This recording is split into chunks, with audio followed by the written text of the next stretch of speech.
y'all. Welcome to another edition of Baba TV, House of Consciousness. It's again my pleasure to see this brother. Last time I interviewed him, it's been about, I think, just about a year. And Brother Jake here, the owner of a store where he's gotten into everything from knowledge of self, educating our people, to holistic means of healing our people. Diet and health is what he seems to be on a vigorous mission right now. This brother a year ago lost 80 pounds, was just juice fasting and learning and studying from the greats. Have you been able to keep the weight off, brother? I've been able to keep all the weight off. Good. Yes, sir. Okay, talk to me a little bit about the steps that you are now on. You stepped it up now, and you went to your fruitarian now. Yes. And yes. do you still juice? Still juice. I went from vegetarian 2.5 years ago to juice fasting to becoming a vegan and a plant-based diet, and then recently, for the last 2 months, I became a fruitarian. About 80 to 85% of my diet became a fruitarian. And then, because I needed some additional healing, because I need to experiment on myself before I can help heal my people, my family, people that are close to me and loved ones. So then I started getting into herbology. And now I'm moving into the art and science of detoxification, biblical fasting, or the Daniel fast, which I was already doing unbeknownst to me, and now I'm looking at iridology along with herbology, and I'm going back to school. I'm going back to school, brother. Beautiful. Yes, sir. All right. Well, let me start off by asking you, brother. Why do we lead the country in disease? There is so much misinformation. As black people, we have the genealogy and the DNA to live forever. Some people might dispute that, but there's proof that it was nothing for us to live 120, 150, 175 years. I think Dr. Sebi describes it best, and I love Dr. Sebi and what I've learned from him in his videos. If you take a gorilla and put him in Antarctica, he's not going to live long. If you take a polar bear from Antarctica and put him from Africa, he'll be lucky to last a week. Now here we are, the original people on this planet. We've been taken out of our environment, and somehow, just against all odds, we have managed to adapt. But we are eating food that is not indigenous to the climate that we were born, grown up, and raised in. We stand on the shoulders of our ancestors. They have died for us. It's time that we go back to living and eating real food, whole food, raw food. So that's the quick version to that question. And every day, I know young people. When I say young people, I'm talking about 40, 50 years old that are catching strokes, that are catching heart attacks, that have high blood pressure and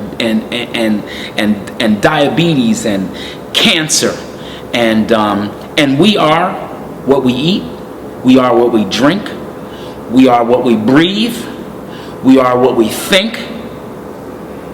And we're doing it all wrong. We're thinking all wrong. And as a result of the way we eat, drink, think, feel, breathe, we are diseased up. We are the most diseased people on the planet. And it's time for us to come home.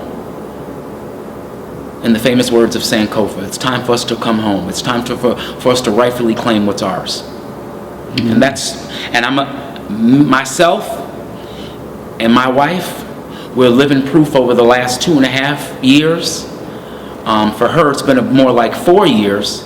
But between the two of us, 200 pounds is gone, never to return again. And disease cannot live in this body based upon what I said: what we eat, what we drink, what we think, what we feel, what we breathe. It's critical. We're at the 11th hour. We don't have much time left. If we don't get it right, we're not going to be here anymore. Let me ask you a quick question about when you're juicing, particularly like the vegetables. Talk a little bit about the difference between the vegetables that would be good for melanated people versus identifying the hybrid vegetables.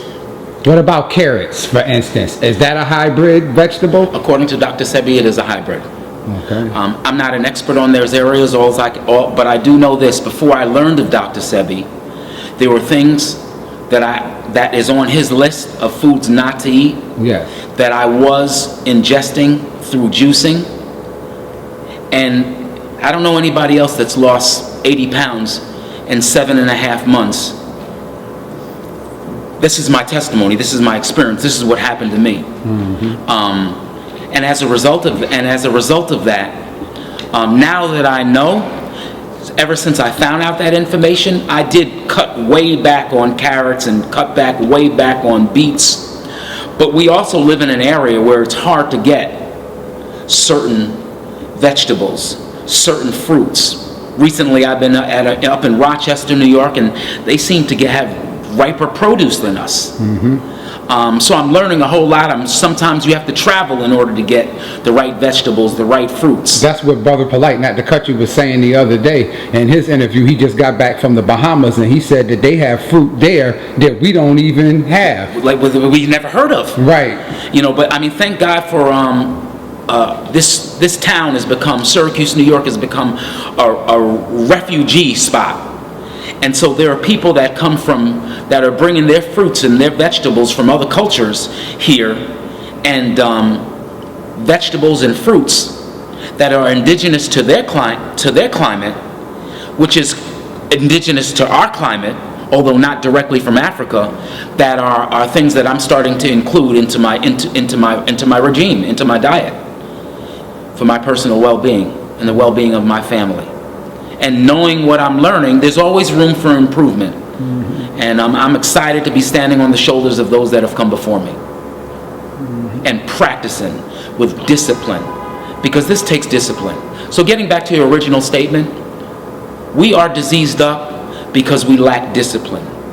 We are diseased up because even though we know there are certain things that we should not do, we fail to act. And so knowledge is not power. It's only potential power. Because without action, without faith, without the spirit of our ancestors talking to us and putting inside of us what we need to do, we are a troubled and diseased people. And it's scary. Because every day, every week, I know a brother or a sister that is struggling with illness.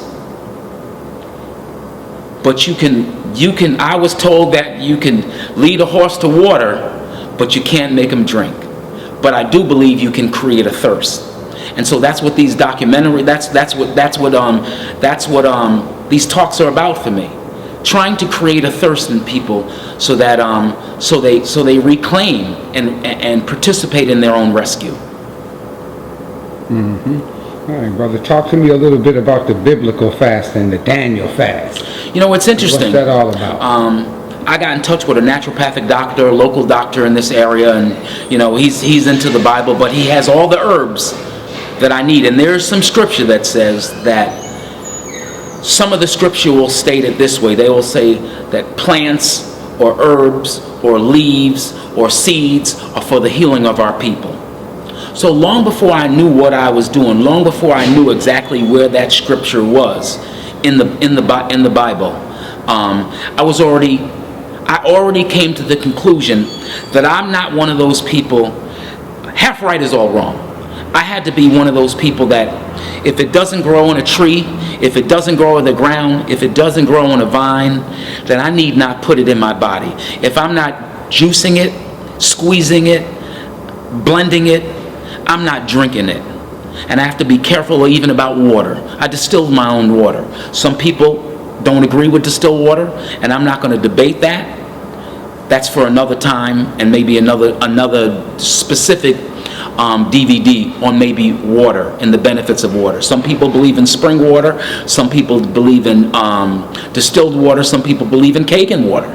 But distilled water, for the most part, has worked out for me. And Dr. Jennifer Daniels, a Cuse product and original, she turned me on to distilled water. So I have my own distiller, and I distill 2 gallons a day. So and Dr. Phil Valentine recommends that too. He said because, if I remember correctly, it assimilates into the body better than the so-called spring water, just runs right through you. Something about the distilled water, he says, assimilates. Well, distilled water has no minerals in it. They take it out. Right. And people complain about that. But the truth of the matter is, if you're eating healthy, if you're eating a raw food diet, if you're eating a plant-based diet, you're going to get all the nutrients you need from your vegetables. You're going to get all the nutrients that you need from your fruit. You're going to get all the nutrients that you need from the herbs. Mm-hmm. You're going back to the way we were meant to live.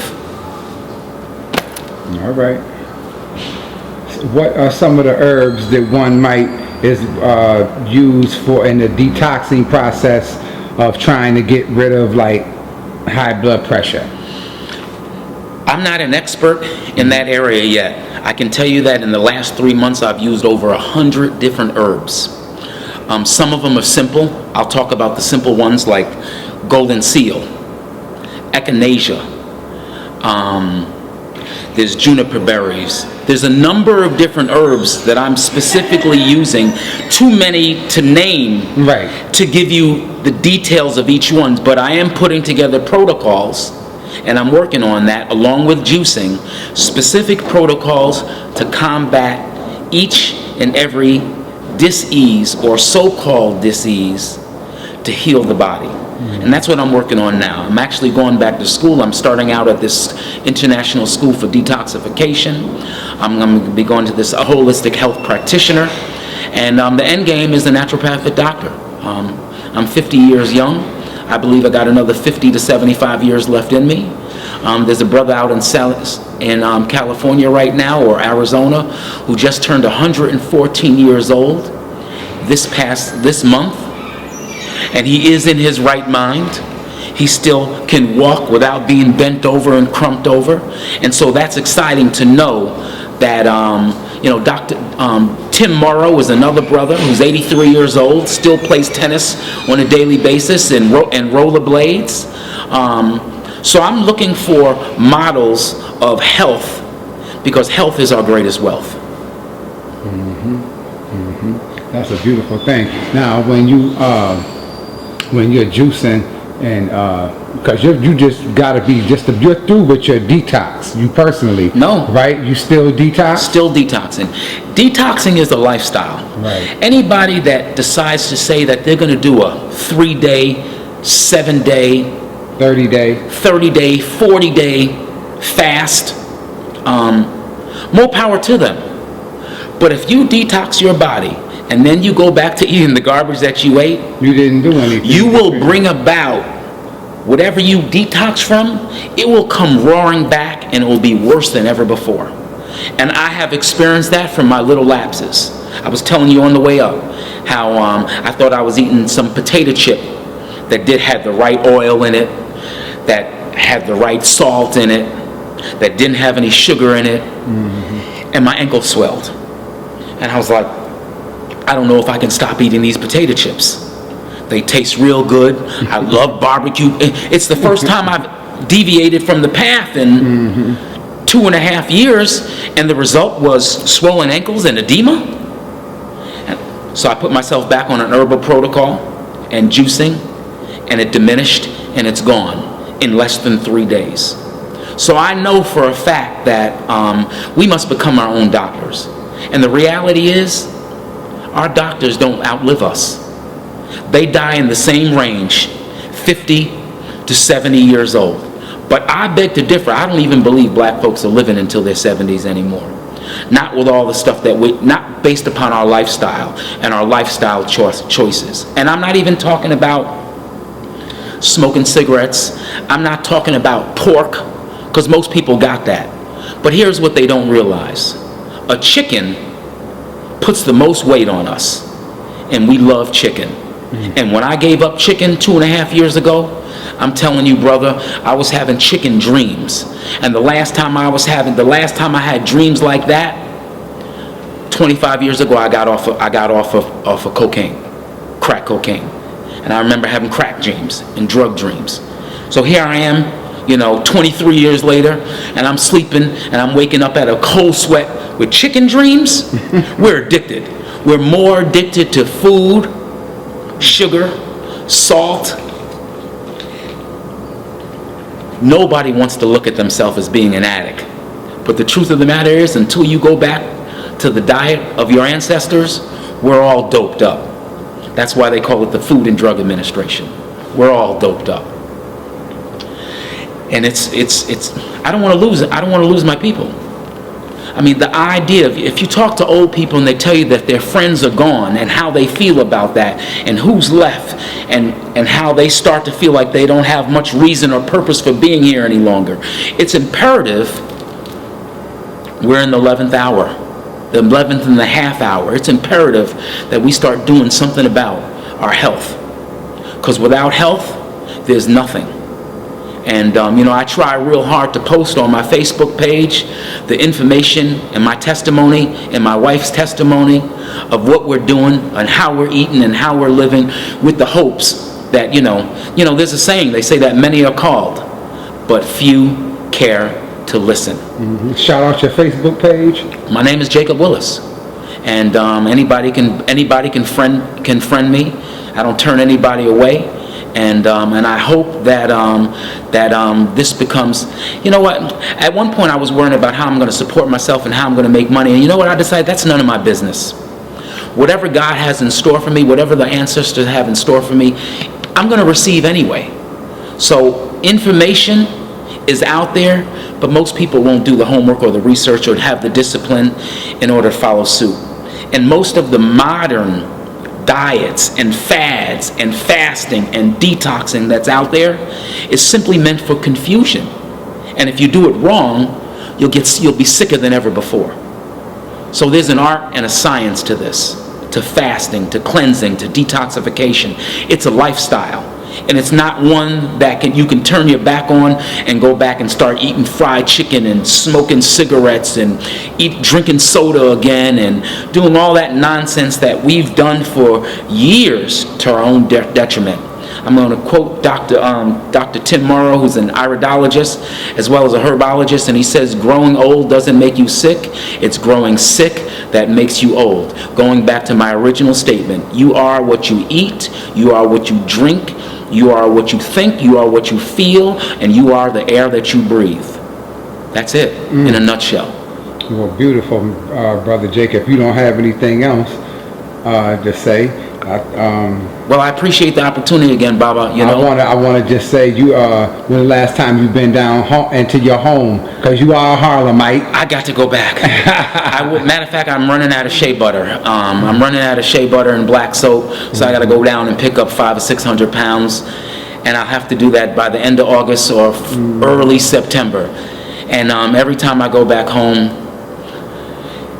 man, I feel good. Because that's why a lot of people say when I go down to Harlem, I'm like, yes. I'm so glad to get down here. I love Syracuse is where I'm from, so I can never deny that. And there are certain things I still love about my home.